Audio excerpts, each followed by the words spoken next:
Tyler, are you not paying any attention whatsoever to this debate? Like, are you playing Minecraft in the background or something? No, hold on. Case of the ability to like quantify, right? What is the best society for everyone? I think we can do this usually just through like abducting from the data we have on it. So like for example, like what is going to be more likely to lead to a society in which they have like you have a lot of people, but you don't have people being forced to give birth, right? You want to make sure that people are like you're not allowing people to kill other human beings. We can take a look at like what kind of results seem to have like higher rates of, say, for example, like a higher quality of life. I think is a really good point we can abduct from on this. A longer, higher quality of life. I feel like I feel like everything you're saying is just arbitrary. No, I think it's really non-arbitrary to not let people die. I think that's actually incredibly non-arbitrary. No, but every single thing, like I would just keep asking, like how, right? So like what are we saying? Like higher quality of life. Like, and if somebody isn't going to have like this like measure that you're having, it's like, okay, well this person isn't going to meet like higher quality of life. That must mean that like there are lower qualities of life. Thus, we should have like the right to like kill them. Like, what are we saying? So you're just trying to like ask how until eventually we get to like bedrock meta-ethical principles is your goal, right? No, I'm trying to understand your position. You're trying to understand my position by asking how until we eventually get to bedrock meta-ethical positions, right? I'm just going to keep asking how until it makes sense. Okay. So if you want all the way back, like dead, like point zero, right, with the axioms, it's just a matter of like, I think we should be rational, right? I think we can both agree that rationality is something that we should pursue. I think that the construct of personal identity is something that works well as a social construct. And to wrap it back around to abortion, I think that if you pick the line arbitrarily at like the like which side of the vagina you're on, or like whether or not the egg has been like fertilized yet, I think these are both incredibly arbitrary. I think that one that produces good consequences, produces good outcomes, would be one. So this is at like the 24-week mark, right? Just to be clear, the 24-week mark. Like, yeah. When is this? Like, is this when do you have rights? Like, at what point? Sure, it's going to be some point at like call it like maybe 4.5 months is about, I think, the correct position. I think if we want to move it like a little bit back, I think that's understandable. I just think no matter like as long as we draw it within the second trimester, so like you're still weeks. Allowed the vast majority. Gentlemen, you still allowed the vast majority majority this tied back to abortion somehow. Tyler. Well, hold on, we're talking about like gestation, like in the womb. Of course, we're talking about abortion. Okay, well, if you can tie it back, I follow along with notes. So I just want to make sure that I have. Yeah, we're talking about like in the womb. Like we're literally talking about in the womb. Well, I know that you're asking, when his marker is. I get that. Yeah. I don't understand how the worldview necessarily plays in. No, so rights, is it right? Meta-ethical. No. So we're talking about rights. Obviously, like we have to somehow define like when exactly in the human developmental process that you are like I guess deserving or gain these type of like rights. This is why I'm trying to figure out exactly at what point in the human developmental process, right? So sure. It seems like at some point in the second trimester, but I think I could even like grant to you the idea, like just for the sake of argument, we can make it like the beginning of the second trimester. It would still be the second case. Trimester? Yes, that's what I've said the entire time. Some point in the second trimester. Well, hold on. If you're talking about like 30 weeks, that's the third trimester, not the second. I didn't say 30 weeks ever. I never said weeks ever. Hold on. You said you did. Wait. I corrected you. Okay. Tyler? Are you not paying any attention whatsoever to this debate? Like, are you playing Minecraft in the background or something? No. Hold on. So, you said 4 months? No. I could have sworn you just said 4 months. You did say 4 months. I mean, unless I'm bugging. Okay. I think you said like 4.5 months. Okay. The pregnancy is 9 months long. Every 3-month period, right, is a trimester. Correct?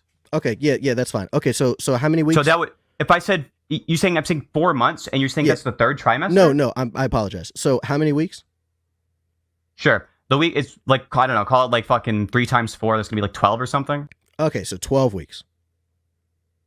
Yeah. So that was my mistake. I misunderstood. That was my mistake. So, okay. So you're saying around this 12-week mark. And why is it exactly at this 12-week mark? Like, what happens now? Sure. So it seems like at some point in the second trimester, I'm not sure or I don't think we have information to know exactly where it is.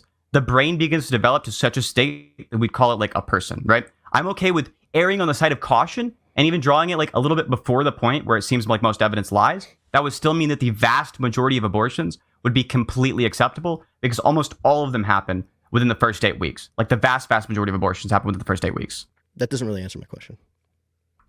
Sorry, what question did you ask? You're Didn't just answer? saying that the vast majority of it happened like within this time.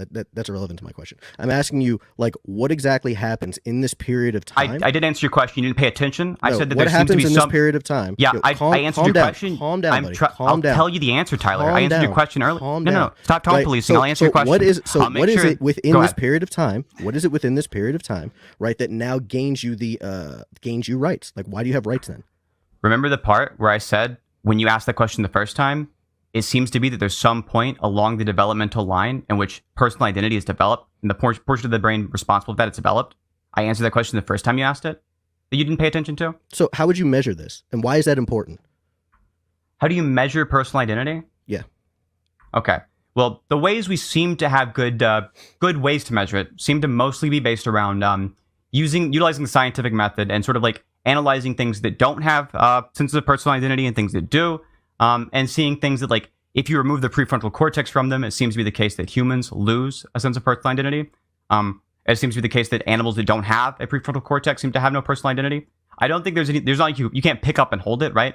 But you can take a look at the evidence we have and see that there seems to be some cutoff line around the having of the prefrontal cortex. I don't think it's necessary. I can imagine other forms of life, right, that don't have that, like maybe like an AI or something that has no prefrontal cortex because it has no brain, right? But still has some sense of personal identity. It just seems like of the animals that do actually exist, right, the ones with personal identity all have prefrontal cortices, or they have like something equivalent to it. Yeah, and just so I can understand like what personal identity is. Like, what like a sense of self, an ability to understand that you have experiences. Okay, so if you don't have like a sense of self, so is there like a living person that could not have like some type of personal identity? A living person, yes, they'd be like in a vegetative state or something. Sure, they'd be like biologically living, but their brain would be off. Well, so like some like just very like light research that I'd have to like dive like into it, but it kind of seems like it's harped upon or contingent upon like a prefrontal cortex. Like if you remove like a prefrontal cortex, are you saying that you couldn't have this like personal identity any longer?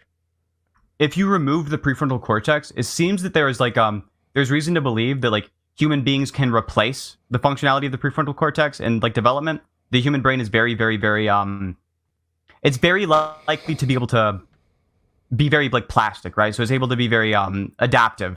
The human brain, if you remove the prefrontal cortex very early on in development, it seems to be the case that other parts of the brain will do that function. But that evolved the prefrontal cortex seem to, in general, be the animals that have a sense of personal identity. Right, and you're talking about just like, and personal identity is just like the like just being able to have experiences in some way, right?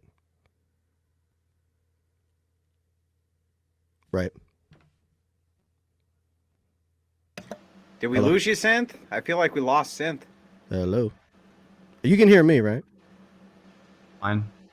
You hear me? Yeah. It seems like BPF, can you hear me?